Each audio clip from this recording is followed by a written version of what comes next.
there's a rocket to come out of Paul Nichols's yard this season as a youngster, this is kind of it. But Lee, you did say that Keelan Woods, before he came out, like he was pretty confident that he'd go on and do something pretty nice on this film. Just 25 for that, lads. I wouldn't put anyone off having a tenner.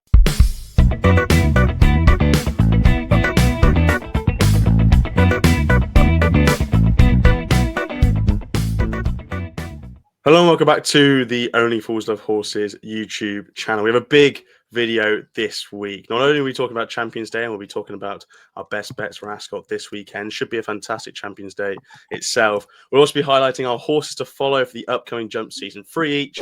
Hopefully we can have some success like we have in the previous couple of years. I believe Lee put a Bryce Days Ahead one year, so that was definitely a horse to follow. It went well. Gentlemen, there's plenty to talk about this week. Lee, I'll come to you first of all. We were both at Chepstow I was there for 1 day, you were there for 2 days. Maybe there was more non-runners than we were hoping for at Chepstow, but it was still a good meeting. And was there any sort of main takeaways you had from Chepstow just gone? Great weekend I had, Ash. I can't look, people moaning on about the non-runners in the ground and all that. Look, the rain will come. We're just got to be patient. You know, we can keep moaning on about different stuff. The lack of non-runners, people are moaning about this. Ascot, the long distance one there. Yeah, look, but look, time will turn round. It'll come back round where we'll have do something about it instead of just whinging on. I honestly, I'm sick of people moaning, to be honest. And I just think go to enjoy the horses, see them up close. I had a really good time at Christian Williams' yard. Fantastic setup. If anyone does get a chance to go look, just message him. He's very accommodating. He made his tea and took it to his house and everything. He's what a great family they've got. And yeah, look, just being up close to the horse, I just absolutely love it. And yeah, look, I did like Amez in the first, the juvenile there on Saturday, won very well, 11 lengths. It bolted up when I was at Sedgefield, actually, and I thought it was a solid performance. And then people are talking about triumphs. You can still get 25s to the triumph. I know that's, you know, we're a bit, you know, ahead of schedule. Maybe he's talking about triumph horses, especially. But 25 is probably fair. Look, that was a decent performance. It might take down the route of, you know, East India Docksdale, go to them Cheltenham races, pick up some grade 2s along the way. Sean was very happy afterwards. I spoke to him. He had a beaming smile. They had a great weekend. Ollie Murphy and him bagged 2 feature races on Friday and Saturday. And yeah, look, Ollie says he expected something from the listed win on Friday. You know, that was an acquisition for them. But on Saturday, they definitely weren't expecting Rambo T, and he power packed home under Sean Bowen. So yeah, look, great weekend. I was very happy, and I've come home a happy lad anyway. He's done everything impressively to this point. The nice thing about him, for a flat horse, he relaxes very well and he does things very straightforward. So, yeah, look, hoping he'll be a smart horse and hopefully ends up in the triumph. Yeah, I remember you sort of talking about that Triumph Hurdle horse, or potential Triumph Hurdle horse for James Owen when he first ran there at Sedgefield. Yeah. It's good to see him put in the forms. Could be interesting. Just you mentioned East India Dock there. Just to people who didn't know if they were interested about what's happening with East India Dock this season. I was APing for Knock on Sunday this weekend. He's got an injury. Don't know when he's going to be back, but seems like it's going to be next season. So I wouldn't be sort of backing him for any anti-post race if he is priced up anywhere. Just keep that in mind. Harry, you weren't at Chepstow this weekend, but you still watched it on TV. And look, we've got this video now, horse to follow. So the jumps really are ramping up. Was there anything that was interesting from Chepstow on the weekend, or sort of just, you know, the excitement building for the jump season? Look, I think that's what it is. There's always going to be a lot talking about, you know, the ground. You've got to remember we've had the driest summer in years. You know, it's never going to be easy, and the problem is you can't change the calendar based on the weather. So it's got to go ahead. I thought Chepstow did a fantastic job. I thought, you know, the crowds were obviously up. People were crabbing on saying this and that, but Chepstow did some fantastic things. They raised £3,500 for Latch Wales, and that was based on they support, they're a cancer charity based in Wales, looking after the families and everything. I thought that was a fantastic initiative, and they raised £3,500, £2,500 from Welsh trained and ridden winners, and plus Dragon Bet gave another £1,000. Obviously, they sponsored the whole festival. I thought that was a really nice touch.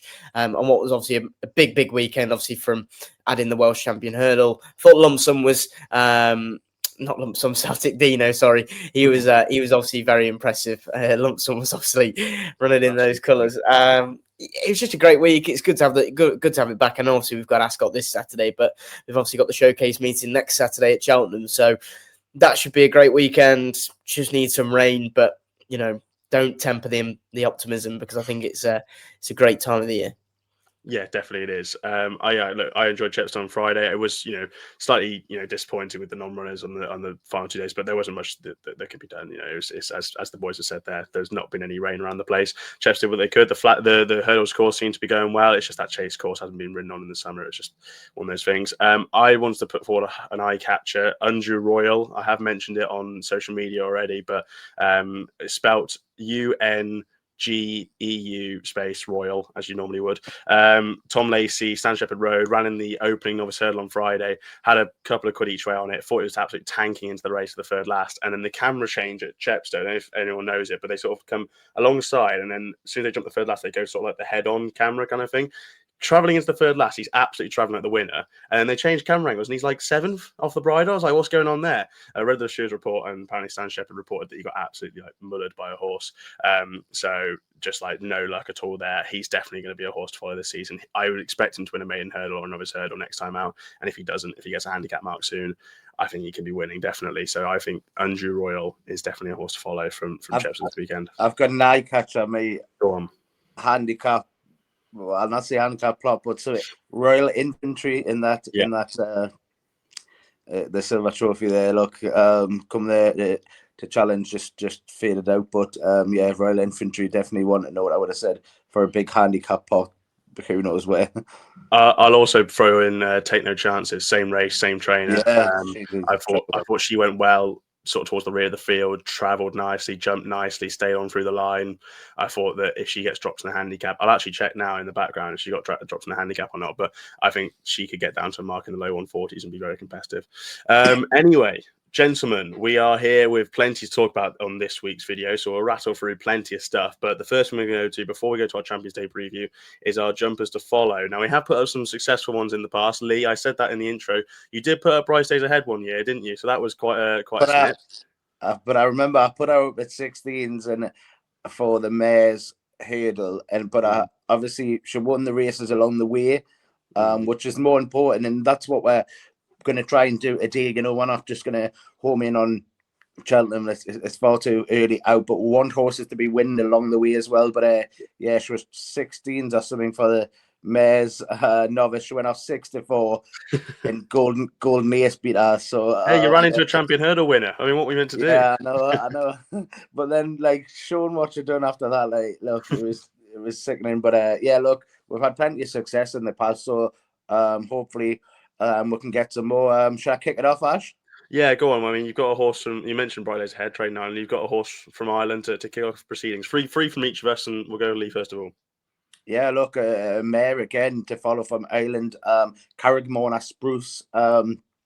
She danced in all the right races in bumpers last season. She was behind the likes of Bambino Fever, who was the champion bumper winner there at Cheltenham. She actually beat in a Grade 3 at Punchestown when last season, Shaw Lynn, who won the graded race at Aintree, the bumper there as well. Shaw Lynn since come out and won a flat race impressively the other day there. Look, a lot to like about her, and she managed to win that Punchestown bumper impressively enough. I just think she has the right form going into this season.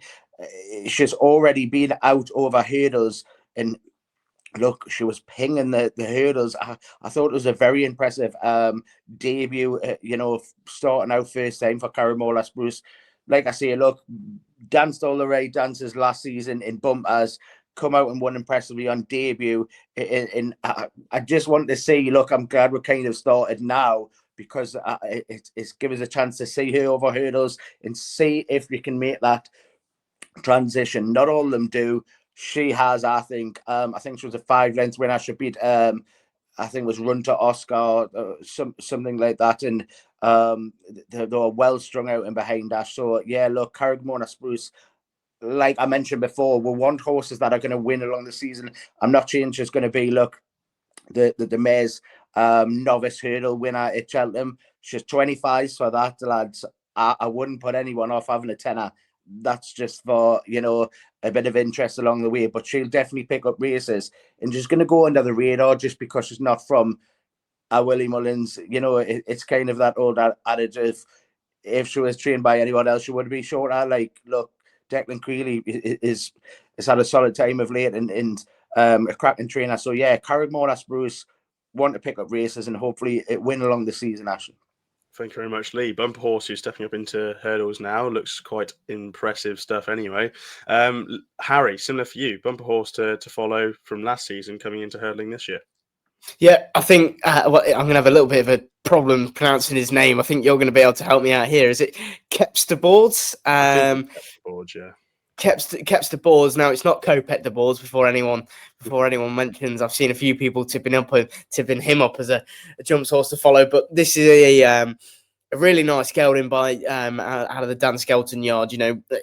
Beat Fortune de Mer, who we actually saw over the weekend, I believe, at Chepstow. I think Fortune de Mer was. I don't think she won, but I don't think he won that weekend before. That's the one. Easily beat Fortune de Mer by 5 lengths it was a 4-year-old maiden in his point to point, then went to Warwick and ran really well behind I'd say a pretty well touted Paul Nicholls horse. I don't know whether you're going to put him up as your horse to follow, but look, the two went really well clear.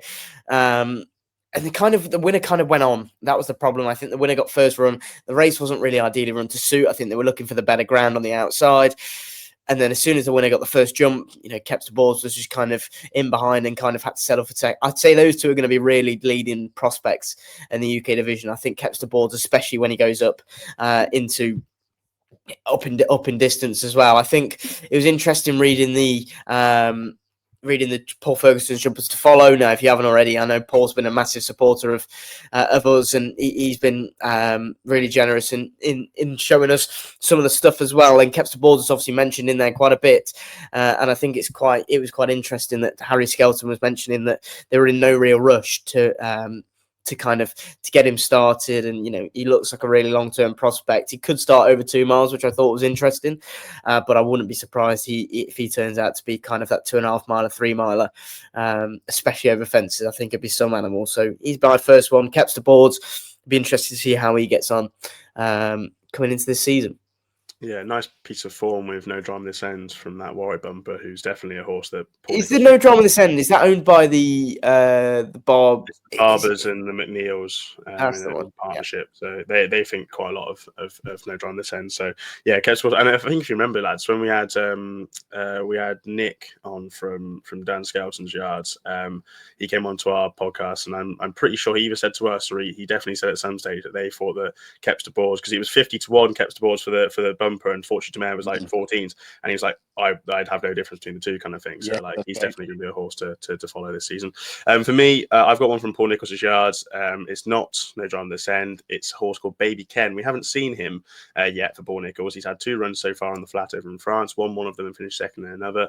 When I went down to Paul's open day must be a month ago now, so the listening, ear to the ground stuff kind of thing. If there's a rocket to come out of Paul Nicholls' yard this season as a youngster, this is kind of it. They think quite a lot of him. They got some nice form from France, look really progressive. I can't tell you much about the form. I'm not really much of a flat French expert kind of thing, but seems like Paul's buying well from over in France. He's bought well for a while now. Seems like Baby Ken is just this type of horse that's going to improve nicely. Now, he's a 3-year-old.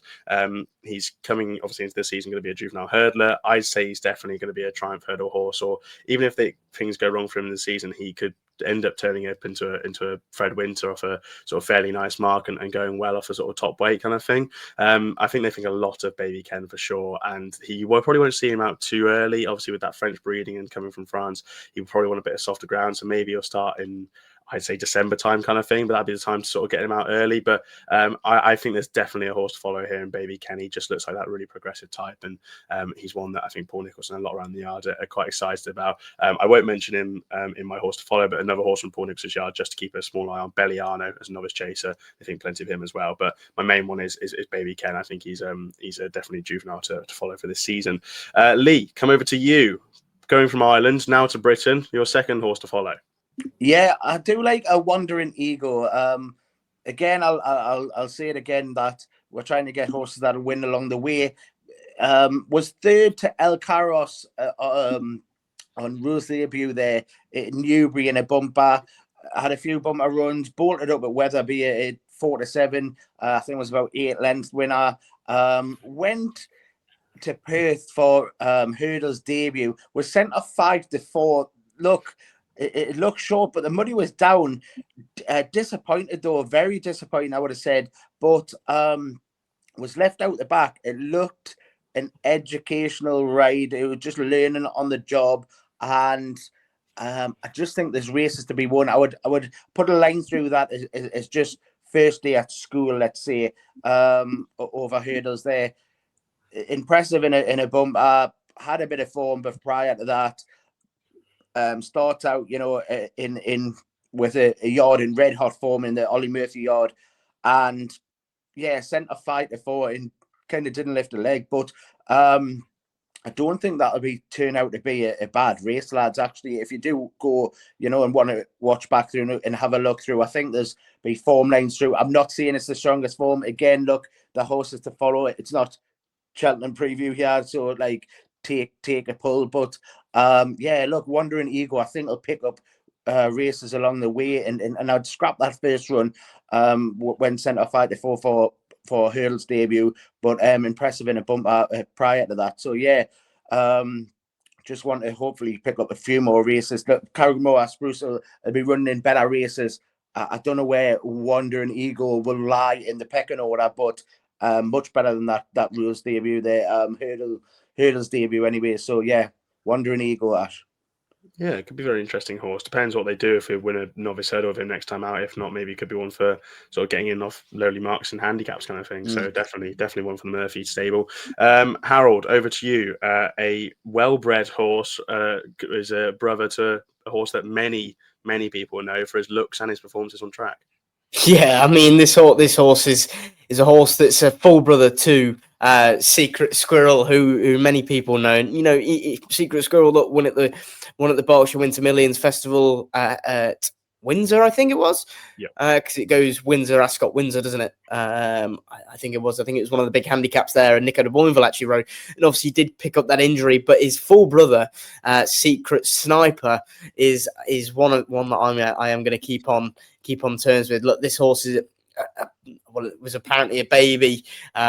Really wasn't really in his frame much of last year, but has come back. I saw a video of him. Has come back like a ball, and has been working really, really well. And look, I think the plan is because he's still not won a bumper.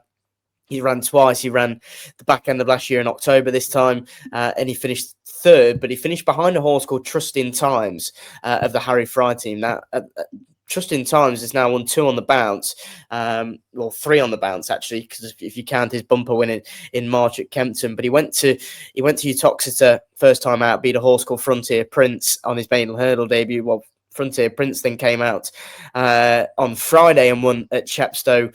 Then followed that up with another win at Uttoxeter, carrying the penalty. I thought that was a really good performance. And this Secret Sniper was only, I think, a length behind and given an educational ride.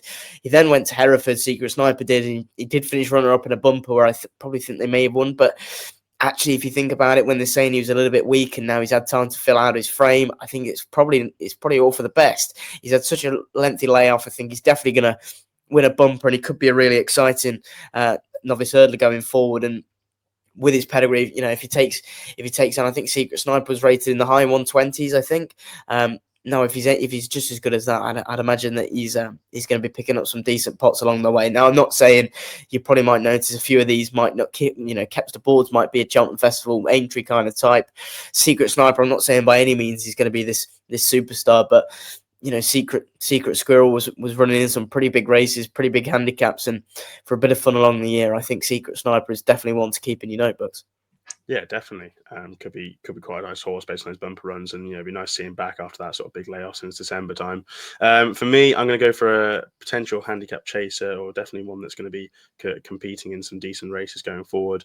It is a horse I put up for Chepstow, didn't run, so it comes as no shock to people who watched last week's video. But I just want to put the Kemble Brewery in.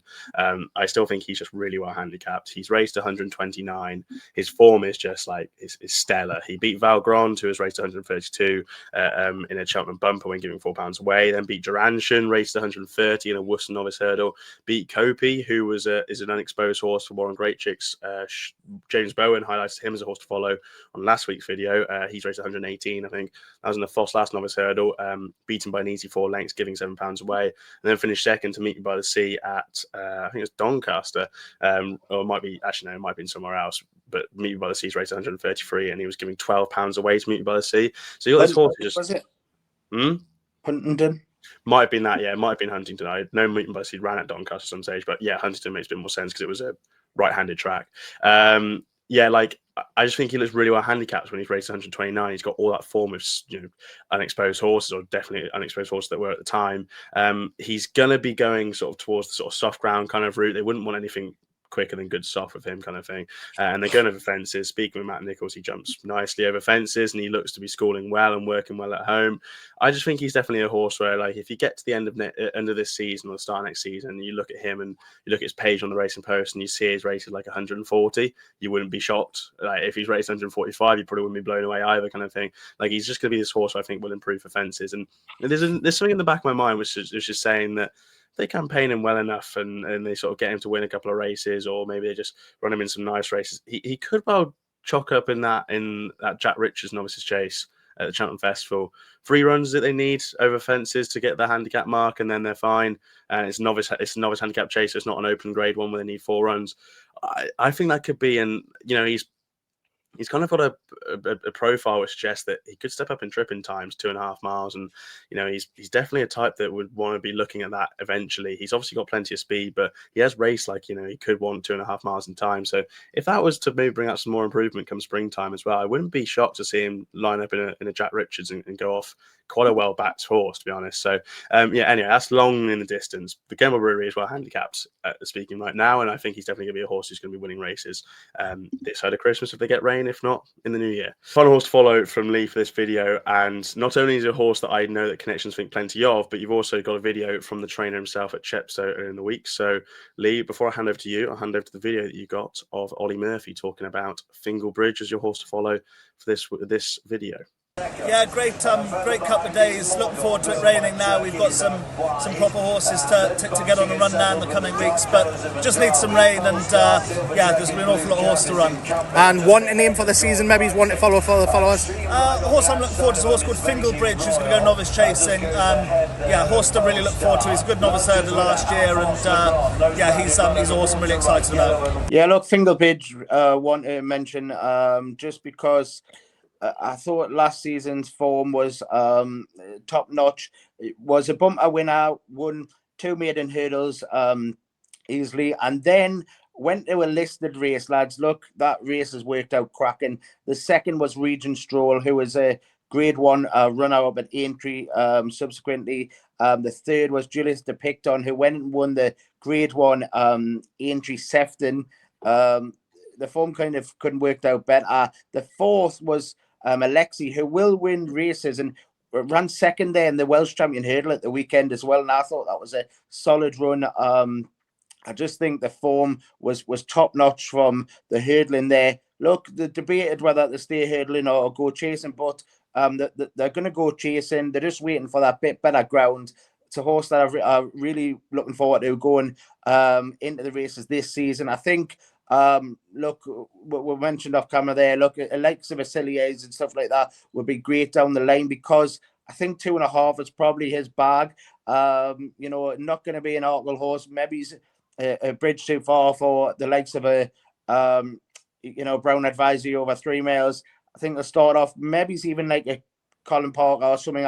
I'm not quite sure the conditions of the race there, whether that would suit. But I think 2.5 will probably be his bag. 1 over 2 mile, 2.5 over hurdles. in that form of the listed race, working out cracking. So yeah, Fingerbridge definitely one on my radar, and looking forward to seeing him for an informed team. Yeah, definitely a horse to follow from comments of Ollie Murphy and Max McNeil and all that. They think the world of him for sure. Harry, I'll pass over to you for your final horse to follow for the video. Yeah, my last one to follow is a mare from the Fergal O'Brien yard. Blue Betty is her name. Now, Lee, you were actually there on debut when she did win, and she bolted up in an all-weather bumper. Now, whether that form is too good, I'd probably say it isn't. But Lee, you did say that Keelan Woods, before he came out, like he was pretty confident that he'd go on and do something pretty nice on this filly. And she did kind of pick up and she bolted clear. She then went to Aintree. Now, you can look at the result at Aintree on the bare face of it, and you can think, oh, that's a little bit of it. Well, it is a backward step, but she was found to be lame. She did travel pretty well into it, and then Keelan Woods kind of pulled her up and started trotting, and apparently she was laying behind. I think she's full of speed, this mare.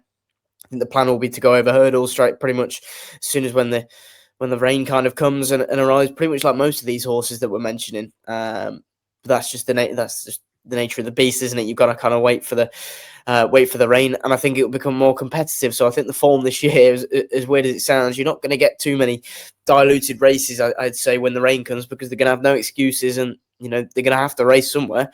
I think this Blue Betty, I think she's going to be a really, really nice time going over hurdles. I'd say when she gets a mark in the 4 hurdles, she's going to be competing in those mares handicap hurdles. I think there's a really good program for mares. There's some good prize money on offer throughout the season. I think she's going to be a pretty nice type. So I think she remains plenty of potential. She's out of a half sister to a Grade 1 winning novice hurdler for Harry Fry, who's produced, I think, the Changing Man, I think is the horse's name. So it's a good pedigree, I should say. Plenty of potential in the locker, and if she's recovered from the lameness, I'm glad Fergal's kind of gave her as much time as she's needed. And with the rain, she can't run anyway, so I don't think that's going to do her any harm. So yeah, Blue Betty is my last horse to follow. Yeah, it'd be nice to see Fergal have one that's sort of going to be properly competing in those sort of top Saturday days. Like the. I think he's going to have a few this year. I think you're going to have a few. I think the likes of Tripoli Fly is going to be going over fences. He kind of bombed out at Aintree, but he kind of saw a hurdle and just thought, right, let's just run through it. And I think fences might just kind of perk him up. I think he's got plenty of horses in there. It's just one that kind of breaks through and kind of gets him to, like you said, those Saturdays every single week. Definitely, yeah. Fingers crossed. Anyway, final horse for me comes from the Ben Pauling yard, Vanderpoel. This was a horse that Ben, when I went down to see him a month or so ago, said this could be exceptional. Interesting horse going over fences now. Ran sort of in novice hurdles last season. Ran him in the Premier Novices Hurdle at Kelso. Went off 6-1. Wasn't quite right, and pulled him up. But he still looks very unexposed. He smashed up a Ludlow Novice Hurdle, and that was after he beat George's Lad and Rubber Ball in the Huntington Novice Hurdle on debut. George's Lad's rated 128. Rubber Ball's rated 128 as well. This horse is rated 128 himself. So if he's beating those 228 rated horses, he must be well handicapped of 128. He's going over fences. I don't know whether they're planning the same way as they sort of did with like Leader in the Park. So this, if people remember from last season, Leader in the Park was his horse that Ben Pauling thought was his best novice hurdler, but didn't really show it on track. And then he came to fences, and I think he won twice in 2 novice handicap chases, one at Hereford and one at maybe in Kempton or something like that. I don't know if they might plot the same with this lad, potentially, but I think with the new campaigning and there being less novice handicap chases and more beginners chases this season, they might just find it a bit harder to do so. But if they manage to get hit a run into him over in a beginners chase or a couple of novice chases and then go into handicaps, I think he could still be really well handicapped. He's this horse that Ben Pauling thinks so much of, and I think there's definitely improvement to come from Vanderpoel. If he stays sound, which I hope so, he's obviously not been seen since that Premier Novices Hurdle, but I mean, the last I heard, there's nothing wrong with him at all, and he just sort of decided to pull stumps with him kind of thing last season. He could be quite good. So, yeah, race 128, he's much better than that. So Van der Poel for me is my final horse to follow from the Ben Pauling yard. There's our horse to follow for the upcoming jump season. Hopefully we can land some nice races with them. Champions Day is this weekend. We'll finish off with a quick preview as such, just horse that we think are going to go well this weekend. Hopefully find some winners to help build the pot ahead of the showcase meeting at Cheltenham in a couple of weeks' time. Lee, I'll come to you first of all. Champions Day. Look, it's a good day's racing, and is there any horse that you've picked out at this stage? We've got to go to the flat now. How boring, eh? But no, it's I'm looking forward to it. I looked at the cards and I've kind of went through it, and I've been nibbling away at a few. Look, the obvious race in that long distance one is going to be Trollerman to beat Sweet William. I don't think the rest are up to it. They've been cleaning up the races so far this season. You've got the Ascot Gold Cup winner, Trollerman, who won this race and beat the mighty Kyprios, remember. And then, look, Sweet William's probably second best in. Just play the forecast, I would have said, and I'm happy to do that. Look, I was debating Montesib just because I thought that was an eye-catching run on return over 5 furlongs. Is a Grade 1 winner.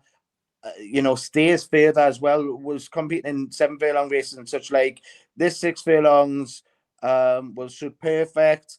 The cobwebs have blown away from the last day. Looking already a Grade 1 winner. I think it's been nibbled at as well, lads. So yeah, I'm happy to row in Montesib each way. I think you can get 4 places on the day.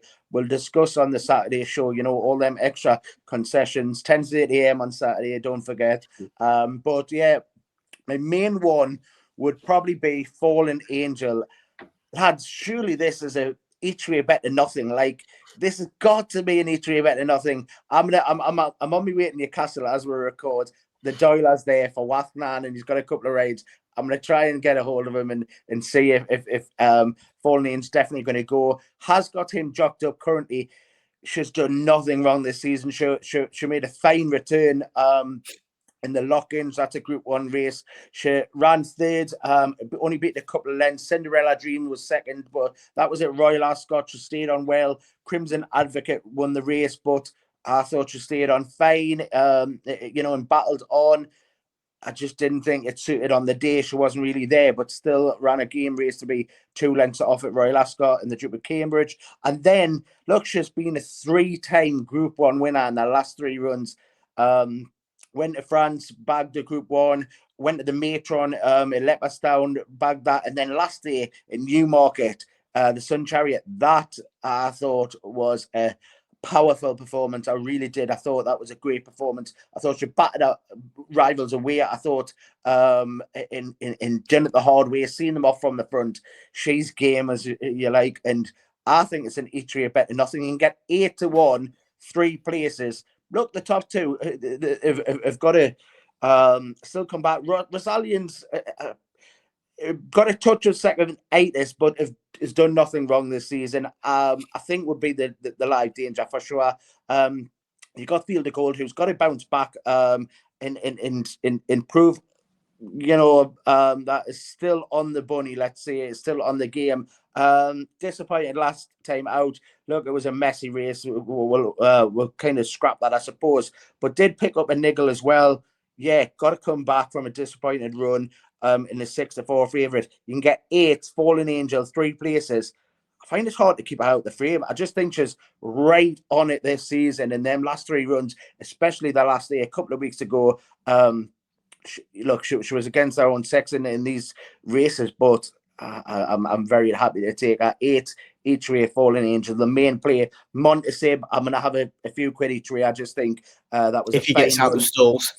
Yeah, look, he is one that likes to weave his way through the races and played late, but he did run in this race last season. I think it was around 5th. He stayed on well from the back, but he is a Group 1 winner. He has that return under his belt. Montesib at around 8, I think, as well. And then, yeah, look, the forecast, easy as you like. Trollerman, Sweet William, JSI. Yeah, I mean the one thing that's going to haunt me on Champions Day is that I was looking at anti-post markets for the long distance cup about 3 weeks ago. Trawlerman was just odds against. and it was like it almost looked like picking money off the floor kind of thing. Like it was an absolute God-given bet.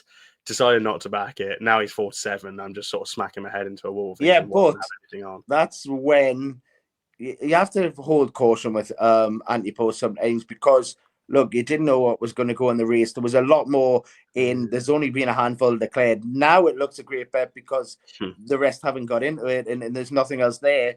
But at the time, you still have to pick. I think it was fair enough to hold caution. I do. It's like Cheltenham. I know we're kind of going off straight, but last year at Cheltenham, for example, the mares and the champion hurdle, Lossiemouth and Brighter Days Ahead, either one of those going into the races were like absolute shoo-ins for the mares. If those two would have run against each other, you've got Correct. a completely different champion hurdle picture.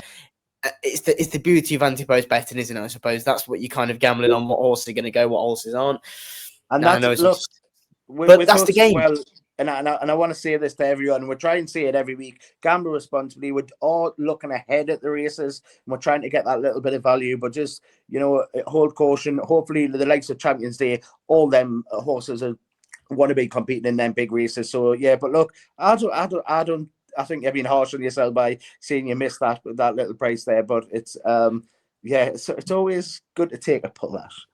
No, I was disappointed in myself. I was disappointed. Go and talk to yourself in the corner, you naughty boy. It was honestly like seeing a £300 on the floor and going, "Nah, I'm all right, actually." So anyway, he should win. So I agree with you. I was just remembering Fallen Angel.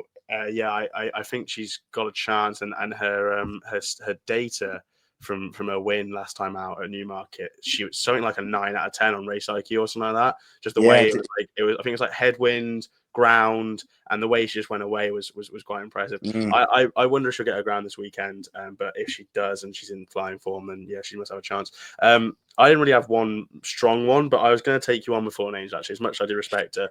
I'm going to take a swing at Docklands, I think. I mean, he just loves Ascot. I know, but so let's get it right. So are they going to run? They're not going to run on the inner coast this year because the ground's all right. Yeah. I don't know. I haven't read anything because it's a different. I'll have a look at you boys are going on. The Docklands races that he's been running in are the Queen Anne Straight Mile, different type of races, and earlier on in the season, like look, he's got a fine record at Ascot. That's this is on the straight course at Ascot. But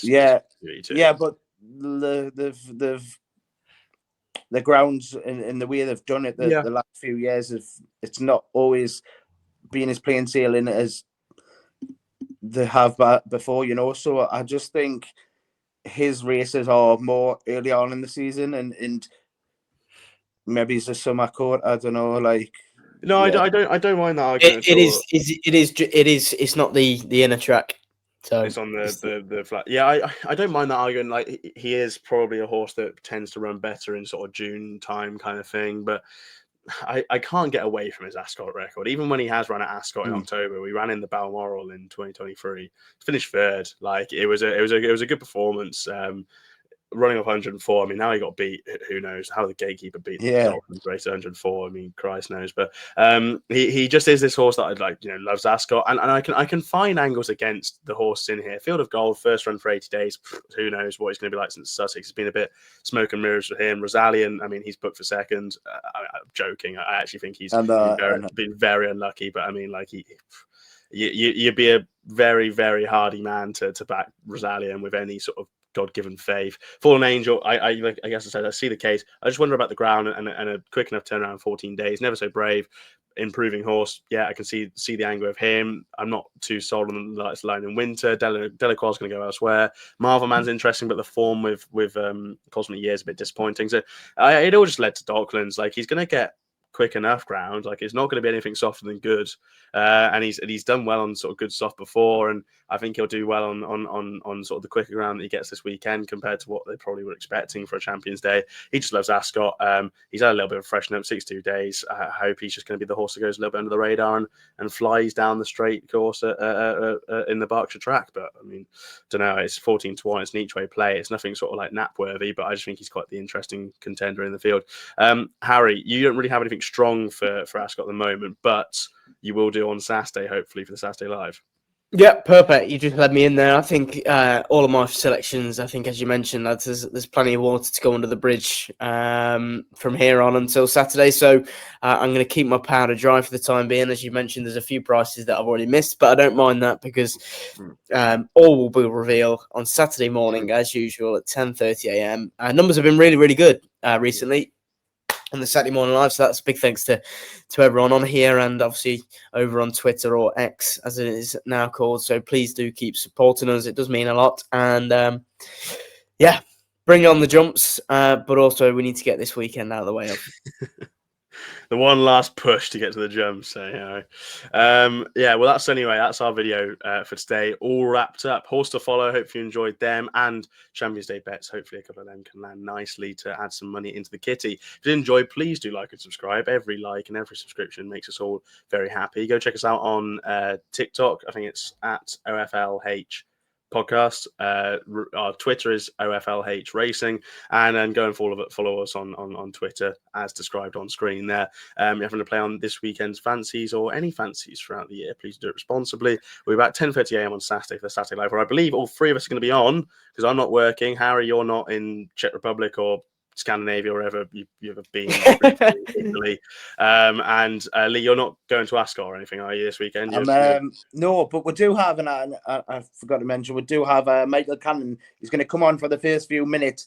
He last time he was on, he gave us the lay of the day, and we all agreed, and it was tailed off. So we're going to do that again. We're going to get his lay and his best bet of Ascot, because he's going to be live on course, going to tell us about how it's going to be, and hopefully lively enough betting ring as well. But yeah, we'll have Michael Cannon on as well. But yeah, look, 10:30 a.m. get stuck in. I am just quickly, and I'll quickly mention, I am going to Rebecca Menzies on Sunday. It's Durham National Day at Sedgefield. If anybody does want to come along, just message me on Twitter, and you can come along, see the stables, get stuck in, and see the gallops and see the horses up close as well. And I'm going to Fergal O'Brien's next weekend, next Saturday as well, before Cheltenham, and going to look at his yards. And the both of them, Rebecca and Fergal, open up the doors here. Look, bring people in. We want people to come racing. We want to see the horse up close and have that positive effect. And that's hopefully what us three lads try to do with racing as well. The Durham Nash, I guess your own story wins that for Lucinda Russell and Michael Scoot. Oh, he's already getting an early shout in. Yes, Why not? Anyway, join us at 10:30 a.m. on Saturday on Twitter for our final fancies on Champions Day. And until next time, we'll see you very, very soon. Thanks, lads.